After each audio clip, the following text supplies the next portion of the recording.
Dear friends, अस्सलाम वालेकुम। My name is इकरार अहमद। आज हम डॉन के जिस एडिटोरियल की वोकैब को डिस्कस करेंगे उसका टॉपिक है climate, debt and economic instability. Let's start. सबसे पहला जो हमारा वर्ड है वो है इम्पैशंस। इम्पैशंस मीन पुरजोश। इम्पैशंस इम्पैशंस मीन पुरजोश, जज्बाती। नेक्स्ट है debt swaps. Debt swaps mean कर्जों का तबादला।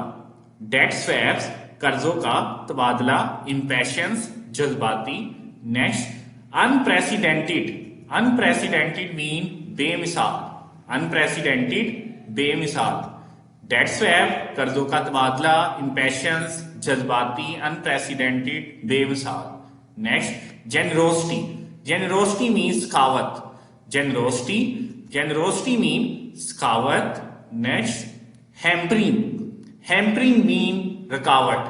हैम्परिंग मीन रुकावट, जेनरोसिटी मीन सखावत। Next regal. रीगल मीन हलचल। रीगल मीन हलचल, हैम्परिंग मीन रुकावट। Next beneficiary. बेनिफिशरी मीन फायदा उठाने वाला। बेनिफिशरी मीन फायदा उठाने वाला।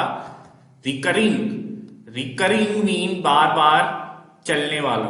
रिकरिंग बार बार चलने वाला, बेनिफिशरी फायदा उठाने वाला, रीगल हलचल, हैम्परिंग रुकावट, जेनरोसिटी सखावत, अनप्रेसिडेंटेड बेमिसाल, डेट स्वैप्स कर्जों का तबादला, इम्पैशंस जज्बाती।